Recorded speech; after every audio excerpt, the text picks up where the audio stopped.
ओम अज्ञानतिमिरान्धस्य ज्ञानाञ्जनशलाकया चक्षुरुन्मिलितं येन तस्मै श्रीगुरुवे नमः।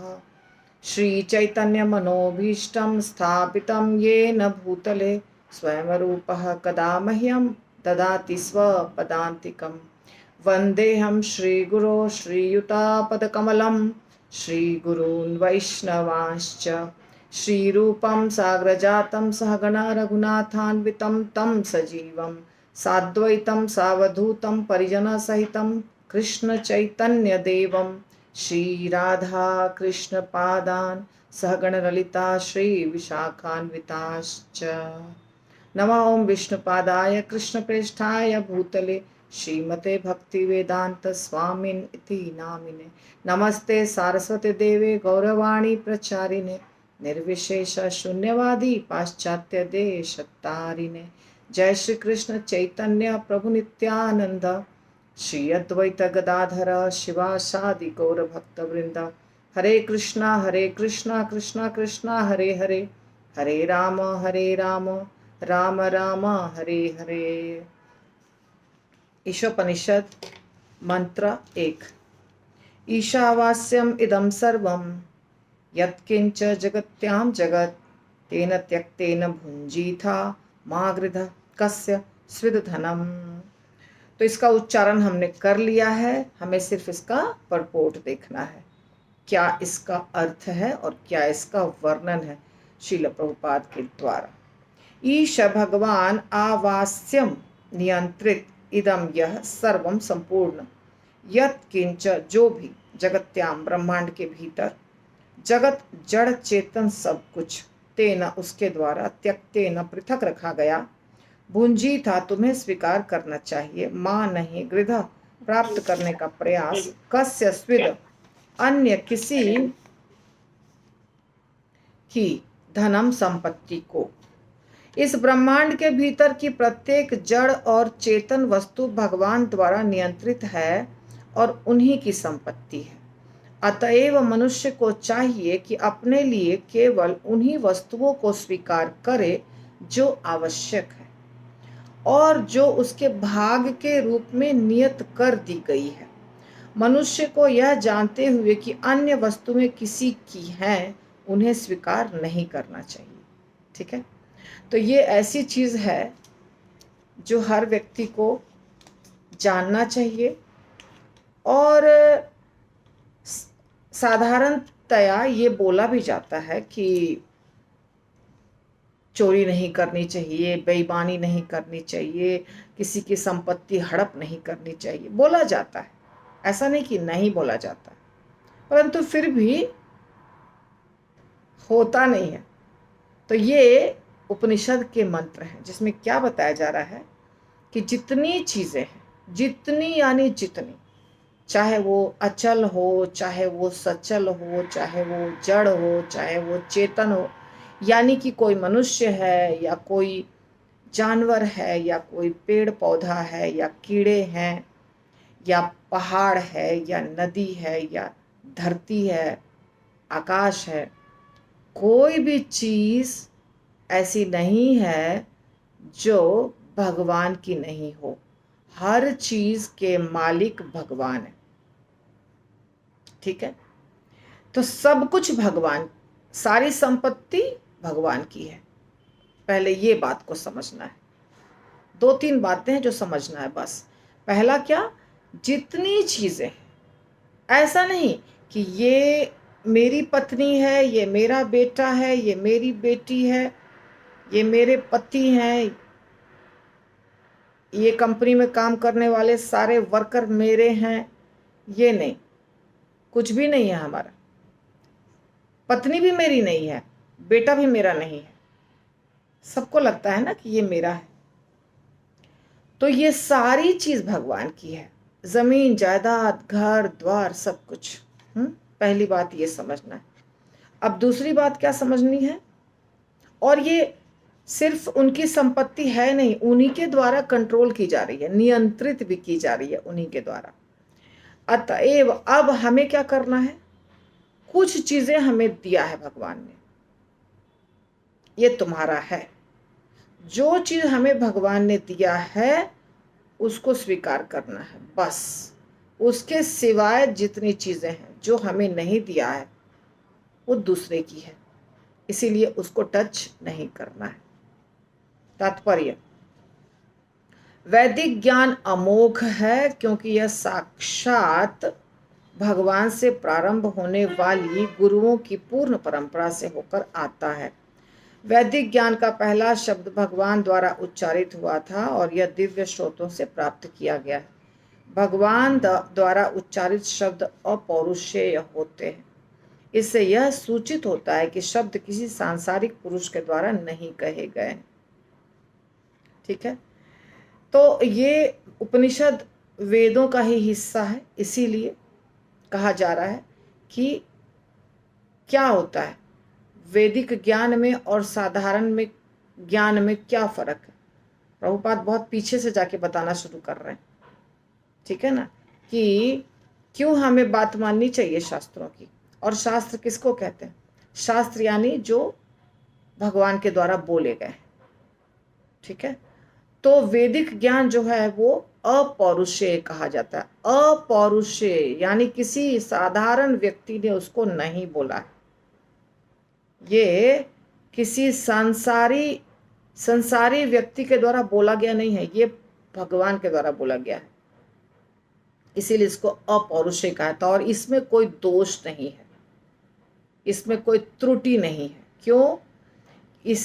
क्योंकि ये भगवान, और भगवान में कोई त्रुटि नहीं होती, भगवान के द्वारा बोला गया है, उच्चारित है, भगवान के मुख से निकला, इसलिए इसमें कोई दोष नहीं है। इसको ये अपवित्र नहीं है, दोषपूर्ण नहीं है, झूठा नहीं है, ये सब समझ सकते हैं। तो संसार में रहने वाले जीवों में 4 दोष होते हैं। पहला, वो त्रुटि करता है, मिस्टेक। और दूसरा, वो मोहग्रस्त होता है। तीसरा, उसमें धोखा देने की प्रवृत्ति होती है। चौथा, उसकी इंद्रियां अपूर्ण हैं। इसको आगे पीछे भी आप देख सकते हैं नंबरिंग में, जैसे पहला इंद्रियां अपूर्ण है, दूसरा वो मोहित होता है, तीसरा वो गलती करता है, चौथा उसमें ठगने की प्रवृत्ति है, वो ठगता है। मनुष्य में ठगने की प्रवृत्ति है, मौका जैसे मिलेगा वो ठग लेगा आपको। तो ये 4 दोष हैं मनुष्य में, और ये चारों में से कोई भी दोष भगवान में नहीं है। तो इन 4 अपूर्णताओं के से बद्ध रहता है मनुष्य। वेद ऐसे अपूर्ण प्राणियों द्वारा तैयार नहीं होते। वैदिक ज्ञान सर्वप्रथम आदि जीव ब्रह्मा के हृदय में प्रदान किया गया, और ब्रह्मा ने इस ज्ञान को अपने पुत्रों तथा शिष्यों में प्रचारित किया, जो इस विधि को अनादिकाल से हस्तांतरित करते चले आ रहे।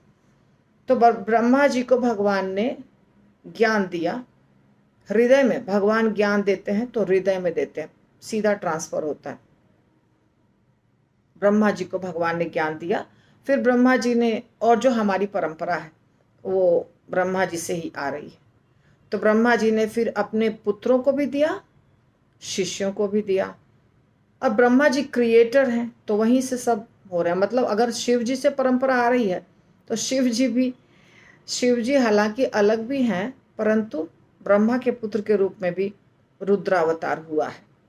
ठीक है ना, तो उनसे भी परंपरा चली आ रही है। 4 कुमार भी उनके पुत्र हैं, उनसे भी परंपरा चली आ रही है। एक कुमार संप्रदाय है ना, तो ब्रह्मा जी के ही 4 पुत्र हैं, जिनको ज्ञान किसने दिया? ब्रह्मा जी ने दिया, ऑफ कोर्स। तो हमारी परंपरा जो है वो सीधे ब्रह्मा जी से ही आ रही है। ब्रह्मा, हम लोग हैं ब्रह्म मध्व गौड़ीय परंपरा के। तो या भगवान सीधा देते हैं ब्रह्मा जी को, या ब्रह्मा जी देते हैं अपने पुत्रों को या शिष्यों को। जो भगवान ने ज्ञान दिया वही ज्ञान चला आ रहा है। यही बात यहाँ पे प्रभुपाद बता रहे हैं। चूंकि भगवान पूर्णम सब प्रकार से पूर्ण है, अतएव उन पर भौतिक प्रकृति के नियम लागू नहीं होते।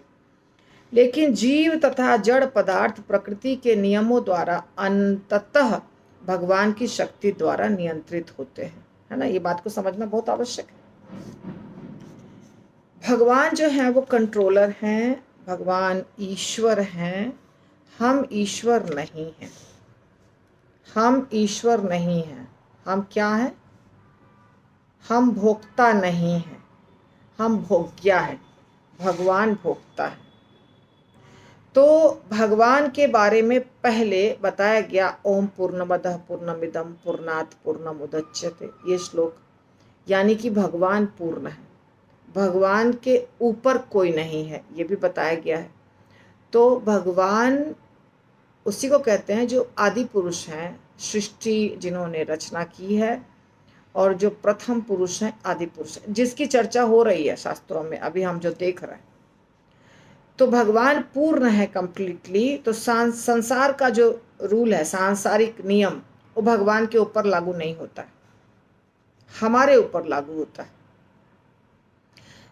जीव और जड़ पदार्थ, ये दो चीज, यहाँ क्या चीजें दिखती हैं हमको? कुछ ऐसी चीजें दिखती हैं जो हिल डुल नहीं सकती है, उसको कहा जाता है जड़। और जो जिसमें जान है उसको कहा जाता है चेतन। दो ही चीजें दिखती है, या तो चेतन या तो जड़। जड़ किसको कहते हैं? जैसे अब देखिए, लकड़ी की कुर्सी है, तो लकड़ी पहले चेतन था, जब उसका वृक्ष था तो चेतन था, अभी तो वो जड़ बन गया है, ठीक है ना। लेकिन धरती धरती से जो भी निकलता है, यानी कि पत्थर, कंकड़, मिनरल्स, खनिज पदार्थ, कोई भी चीज़ ऐसी जो निकलती है धरती से, वो सब कुछ जड़ है, उसको जड़ माना जाता है। हाँ, पंच महाभूत जो है वो सब जड़, सबको जड़ माना जाता है। पंच महाभूत का आप नाम जानते हैं, पृथ्वी, अग्नि, जल, वायु इत्यादि। लेकिन कीड़े, पेड़ पौधे, मनुष्य, सब 84 लाख योनियां, ये है चेतन। और ये सारी चीजें, जितनी भी चेतन चीजें हैं, वो सब भगवान द्वारा नियंत्रित हैं, कंट्रोल्ड हैं।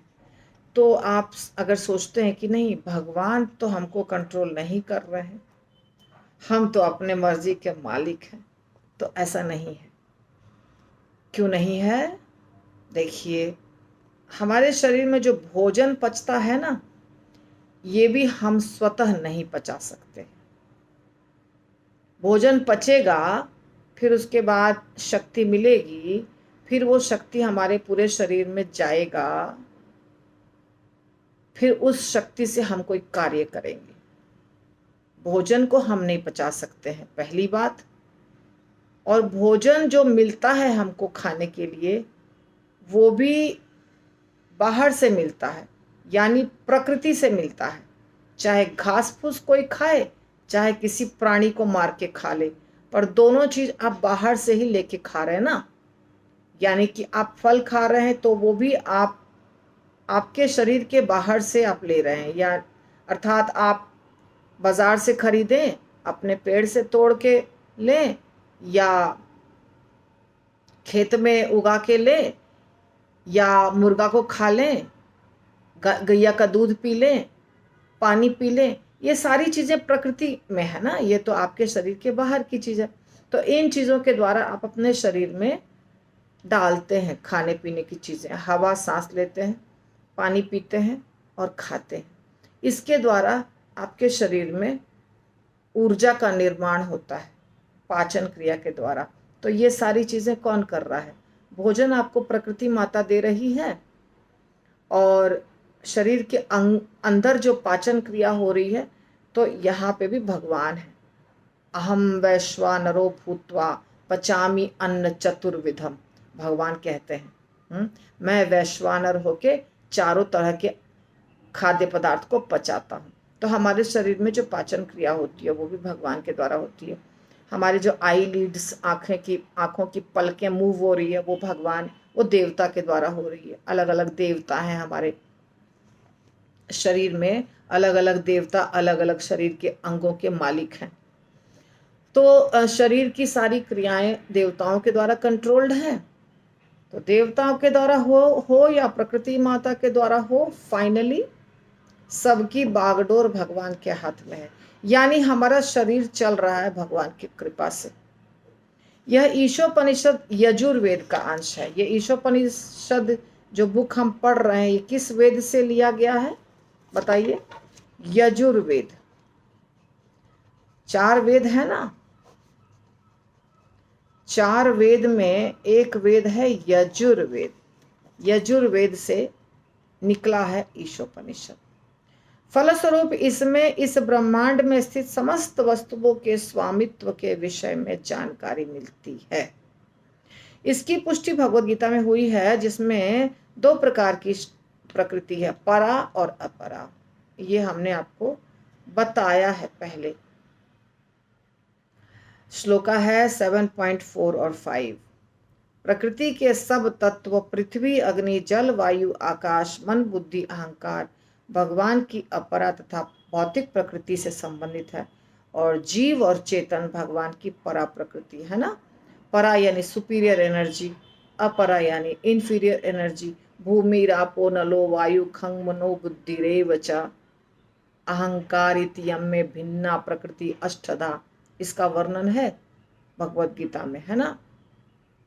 तो परा प्रकृति अपरा प्रकृति दोनों प्रकृति भगवान की ही है। एक श्रेष्ठ है और एक थोड़ा सा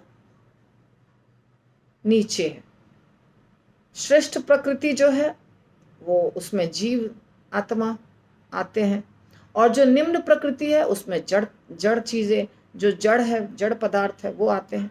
तो जड़ हो या चेतन हो, दोनों भगवान स्वयं कह रहे हैं कि दोनों शक्तियां तो मेरी ही हैं। मैं ही दोनों अपरा इयम इतस्तु भिन्ना प्रकृति में अष्टदा, में प्रकृति भिन्ना अष्टदा, ऐसे 8 प्रकार की शक्ति है। ये भी बताया है भगवान ने। मुझे अभी मेरे पास भगवत गीता नहीं है हाथ में जो मैं आपको श्लोका दिखा सकूं, नहीं तो मैं श्लोका दिखा देती। तो ये श्लोका 2 श्लोका जो है 7.4 और 5, इसमें भगवान की दोनों शक्तियों के बारे में चर्चा की गई है, अपरा और पराशक्ति के बारे में। तो पराशक्ति कौन हो गई? जिसमें जिनके द्वारा चेतन या जीव निर्मित होते हैं, और अपरा शक्ति हो गई जड़ यानी थोड़ा इंफीरियर एनर्जी। और दोनों शक्तियां भगवान से निकल रही हैं। फिर अंततो गत्वा जो कुछ विद्यमान है सबके नियंता भगवान ही है। ब्रह्मांड में ऐसी कोई वस्तु नहीं है जिसका संबंध परा या अपरा प्रकृति से न हो, इसीलिए प्रत्येक वस्तु परम पुरुष की संपत्ति है। तो कितने अच्छे से प्रभुपाद ने बता दिया कि दुनिया में जितनी चीजें हैं या तो परा है या तो अपरा है।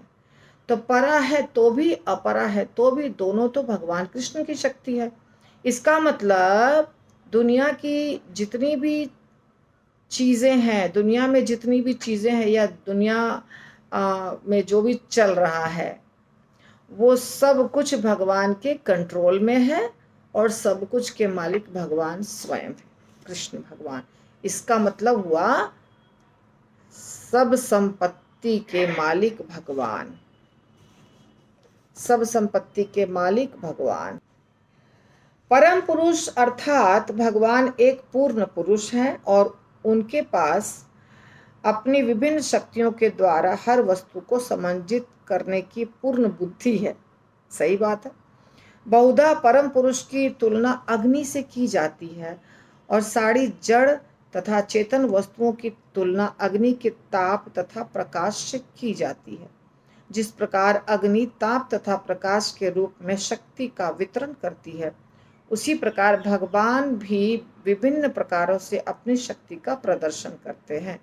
इस प्रकार वे प्रत्येक वस्तु के नियंता, पालक तथा सर्वे सर्वा बने रहते हैं। वे हर एक वस्तु को जानने वाले तथा हर एक का उपकार करने वाले हैं। वे समस्त अचिंत्य शक्तियों, बल, संपत्ति, यश, सौंदर्य, ज्ञान और वैराग्य से पूर्ण हैं। तो भगवान क्या है? भगवान यहाँ पे पूरा लिखा गया, अच्छे से डिटेल में प्रभुपाद ने समझा दिया। फिर भी एक और एनालॉजी से भगवान प्रभुपाद समझा रहे हैं कि साधारणतया परम पुरुष की तुलना अग्नि से की जाती है। आग, बहुत बड़ा सा आग है, तो आग अगर बहुत बड़ा सा आग लगा हुआ है तो वहाँ से दो चीज़ें निकलेंगी, एक गर्मी और एक प्रकाश, है ना। एक गर्मी और एक प्रकाश, यानी ताप और प्रकाश। तो ताप और प्रकाश दोनों वितरित अपने आप बाहर निकलता है। प्रकाश से आप देख सकते हैं और हीट भी आपको महसूस होता है। इसी प्रकार भगवान के पास बहुत सारी शक्तियाँ हैं।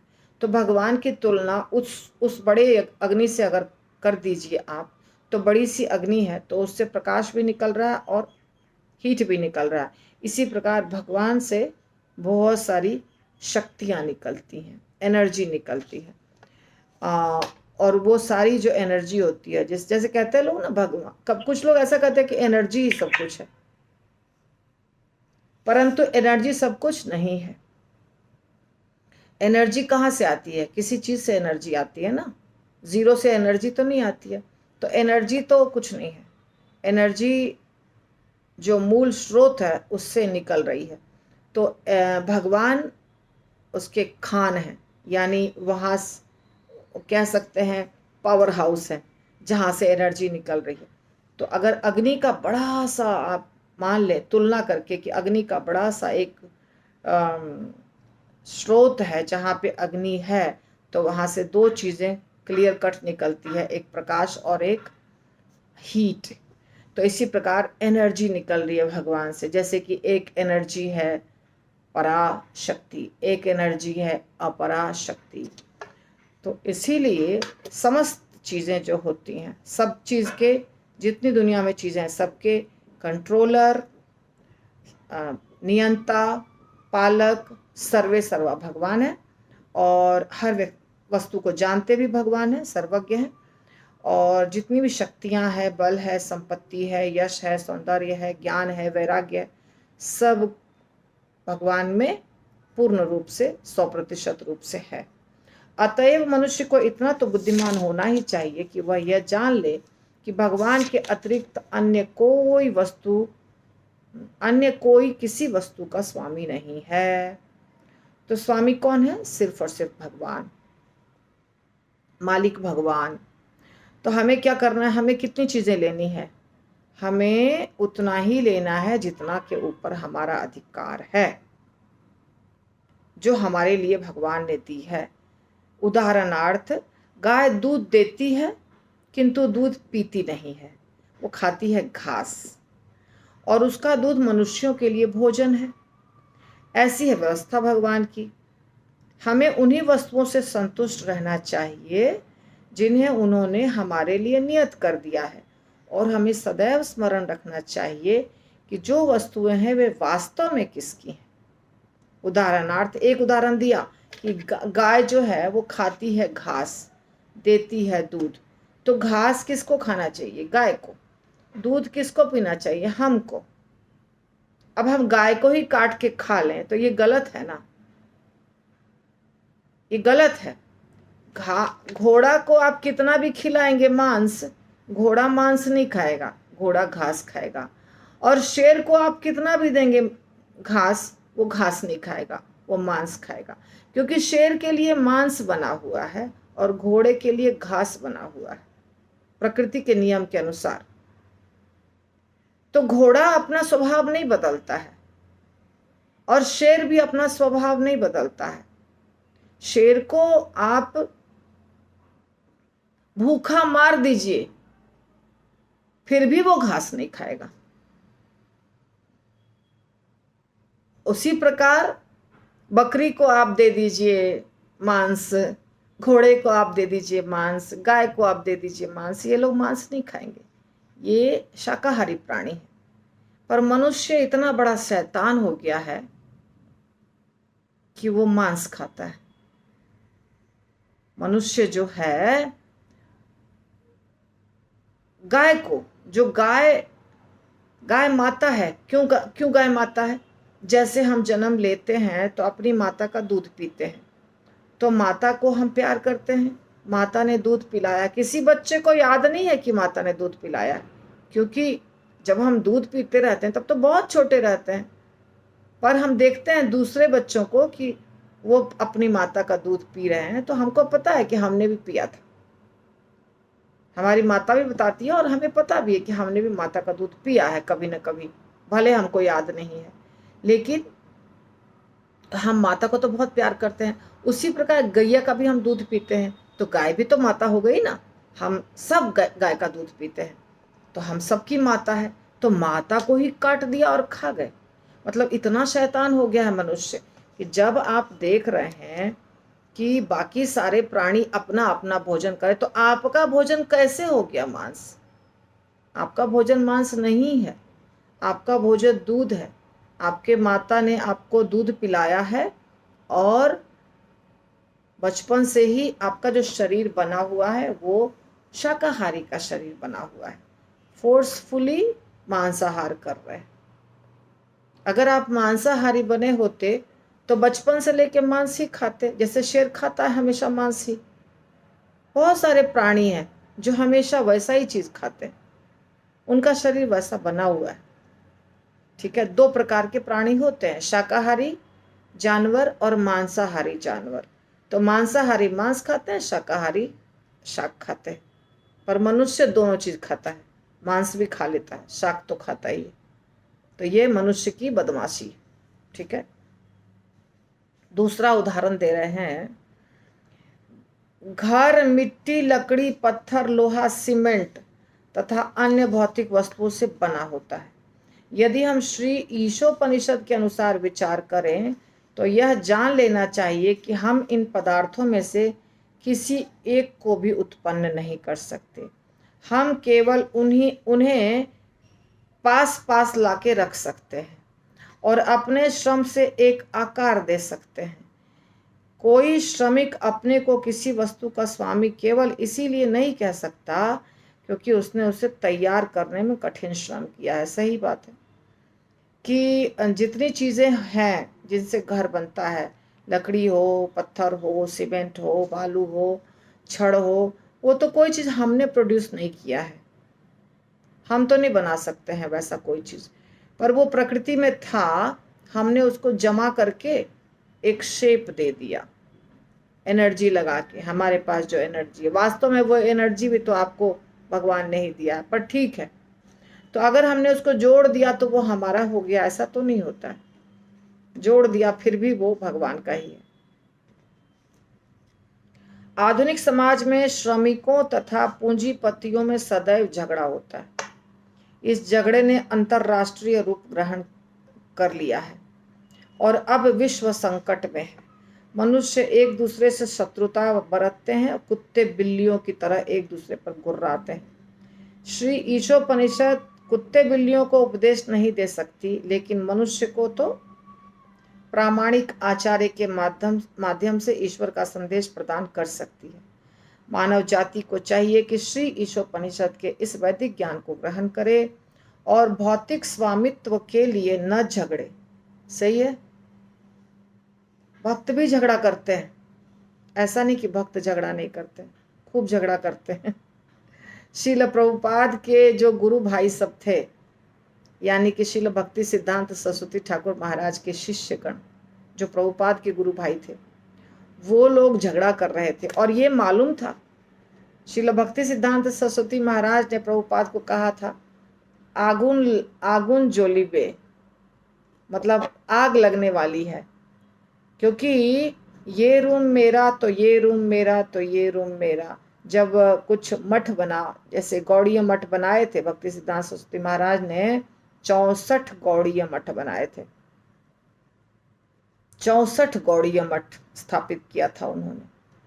भारत में ही शायद था 64, ऐसा लगता है। क्या फॉरेन में भी ट्राई तो किया था, पर मुझे लगता है तब तक भारत में ही था। तो 64 गौड़ीय मठ उन्होंने बनाया था, उनके प्रभुपाद के गुरु ने। तो जो कलकत्ता में बना था गौड़ीय मठ, वहाँ पे उनके शिष्य लड़ रहे थे आपस में रूम के लिए। तो भक्ति सिद्धांत सरस्वती महाराज ने कहा कि ये है हालत, ईंटा पत्थर बालू से बने हुए रूम के लिए ये लोग लड़ रहे हैं। तो ये किसकी बात हो रही है? साधारण व्यक्ति की बात नहीं हो रही है। शील भक्ति सिद्धांत सरस्वती ठाकुर महाराज के शिष्यों के बारे में बात हो रही। तो वो सब तो उनके गुरु कितने महान थे, फिर भी भौतिक चीजों के लिए लड़ रहे थे। और शील प्रभुपाद शुद्ध भक्त थे। वो अपने घर को छोड़ के निकल गए। उनके पास 40 रुपया था जब वो अमेरिका गए, 40 रुपया बस। और जब उन्होंने शरीर त्यागा तो उन्होंने करोड़ों करोड़ों की संपत्ति बना दी थी इस्कॉन के नाम पे। इस्कॉन संस्था बनाया और करोड़ों की संपत्ति, क्योंकि पूरे वर्ल्ड में इतने 108 मंदिर का निर्माण किया। परंतु उन्होंने अपने पुत्र को, पुत्री को, पत्नी को कोई अधिकार नहीं दिया, 1 रुपया भी नहीं दिया उनको, कुछ नहीं, छोड़ दिया, कंप्लीटली छोड़ दिया। इसको कहते हैं शुद्ध भक्त। तो शील प्रभुपाद ईटा, बालू, सीमेंट और या लोहा, सोना, चांदी समझते थे कि ये है भगवान की संपत्ति, ये भगवान की का पैसा है, ये भगवान का मंदिर है, ये दुनिया भगवान की है, मुझे तो सिर्फ सेवा करनी है ना। ये चेतना होनी चाहिए। कहते हैं चाणक्य पंडित भी, श्लोका नहीं याद है, कल बता दूंगी, अगले क्लास में बता दूंगी। चाणक्य पंडित भी कहते हैं कि जो व्यक्ति सोना में, लोहा में, इसमें अंतर, मिट्टी में कोई अंतर नहीं करता, वो असली पंडित है। लोष्ट्रवत सब पश्यति, सब जो देखता है सबको समान दृष्टि से, उसको कहते हैं रियल पंडित। ये सच बात है। तो इस प्रकार जब हम समझेंगे कि ये सोना है, ये बहुत महंगा है, हम रख ले, अरे सोना भी यहीं रहेगा, हीरा भी यहीं रहेगा।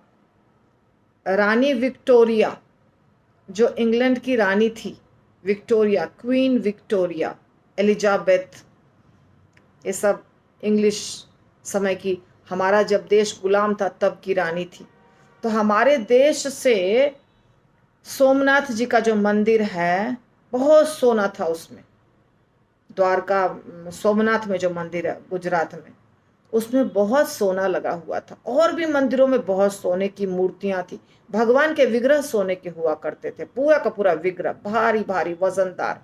चांदी तो खैर बहुत, चांदी का तो पूरे मंदिर में बड़ा बड़ा बड़ा बड़ा दरवाजा, खिड़की सब चांदी का हुआ करता था, आज भी है बहुत जगह पे। तो सोने के मूर्ति को उठा उठा के ले गए विदेश। और विक्टोरिया, रानी विक्टोरिया के मुकुट में यहाँ का हीरा लगा हुआ था, सोमनाथ मंदिर का। मुझे तो लगता है सोमनाथ मंदिर का ही, क्वीन विक्टोरिया के मुकुट में। आप सोचिए, जिंदा है क्या वो? क्या किया उसने? भगवान के मंदिर को तोड़ तोड़ करके आप उसको, उस सोना से आप बर्तन बना लें, या ट्रे बना लें, या उसमें रख के खा लें, या चाय पी लें, या मुकुट में सजा लें, आप तो मरने वाले हैं। और इतना बड़ा पाप लेकर के मर रहे हैं, बताइए क्या हालत है। भगवान के मूर्ति को जो चुराया, वो तो भगवान थे, चुराया या जबरदस्ती क्या, जब उनका ही राज हो गया था तो उठा उठा कर ले गए विदेश, करोड़ों करोड़ों की संपत्ति। तो ऐसे करते हैं। यहाँ मनुष्य जो है वो लड़ते हैं कुत्ते बिल्लियों की तरह, प्रभुपाद लिख रहे हैं सही, कुत्ते बिल्लियों की तरह लड़ते हैं। और पूरे विश्व में लड़ाई होती है। क्या चीज की लड़ाई होती है? अभी आप खुद ही देखिए, हो रही है लड़ाई हिंदुस्तान और पाकिस्तान के बीच में। कश्मीर के लिए लड़ाई हो रही है। कश्मीर का एक हिस्सा है जो हिंदुस्तान तो कहेगा ही, क्योंकि हिंदुस्तान ही था वो भी। पहले जो पाकिस्तान अभी बना है वो भी तो भारत ही था। भारत बोलता है हमारा है और पाकिस्तान बोलता है हमारा है। भारत ने लिख के रखा POK, पाकिस्तान ऑक्यूपाइड कश्मीर। कितने साल से लड़ाई चल रही है? जब से हिंदुस्तान पाकिस्तान 2 देश बना है, तब से ये लड़ाई चल रही है।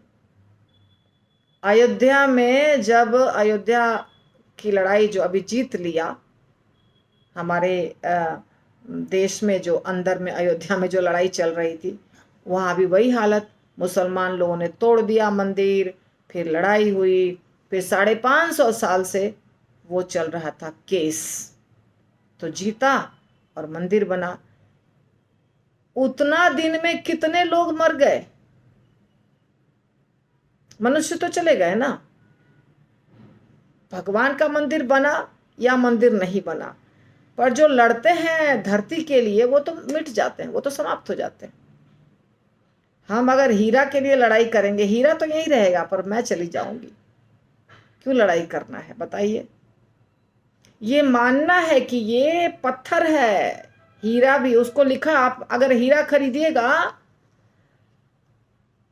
किसी भी दुकान से हीरा खरीदिएगा, बहुत महंगा हीरा भी खरीदिएगा, रिसीट में लिखा रहता है स्टोन, डायमंड नहीं लिखते हैं, स्टोन। रूबी खरीदिए, एमरल्ड खरीदिए या डायमंड खरीदिए, सब में स्टोन ही लिखा रहेगा। देखिए वो भी लिखते हैं स्टोन, यानी पत्थर, पत्थर के लिए लड़ाई। सोना, चांदी, हीरा, मोती, लोहा, एल्युमिनियम, हर चीज क्या है, एक भौतिक संपत्ति, भौतिक चीज। तो भगवान ने अगर आपको दिया है, आप जन्म लिए हैं टाटा, बिरला, अंबानी या अमेरिका के प्रेसिडेंट के घर में, बहुत अच्छी बात है, यूज करिए। 10, 20, 25 गाड़ी आपके आगे पीछे लगी हुई है, 50 नौकर आपके घर में काम कर रहे हैं, आपका जन्म हुआ है ना विथ सिल्वर स्पून, तो एंजॉय करिए, कोई दिक्कत नहीं है। लेकिन बेईमानी करके अमीर बनना, बेईमानी करके भगवान की संपत्ति हड़प करना, लोगों की संपत्ति हड़प करना, पाप लेना, अपराध लेना, मन अशांत रखना, इससे कोई फायदा होने वाला नहीं। जितना है उतने में सुखी रहिए, संतुष्ट रहिए, खुश रहिए, क्योंकि लेके जाने वाले तो कुछ भी नहीं है। और व्यक्ति सुंदर कैसे दिखता है पता है, विचार से सुंदर दिखता है। कोई भी व्यक्ति यहाँ पे 10 चेन पहन लेंगे, यहाँ इतना सोना पहन लेंगे, मांग टीका पहन लेंगे, कान में इतना बड़ा बड़ा पहन लेंगे, साड़ी पहन लेंगे बनारसी, उससे सुंदर नहीं दिखेंगे। आप बोलते कैसे हैं, आप सोचते कैसे हैं, आप करते क्या है, उससे खूबसूरती आती है। और पेट के अंदर तो सबको रोटी चावल ही खाना है, तो इसीलिए भगवान ने जितना दिया है उतना में संतुष्ट रहिए। अब इसके आगे मैं इसलिए नहीं करूँगी क्योंकि फिर फास्ट हो जाएगा और फिर मज़ा नहीं आएगा, फास्ट नहीं होना है, तो इसको यहाँ पे रोकना पड़ेगा।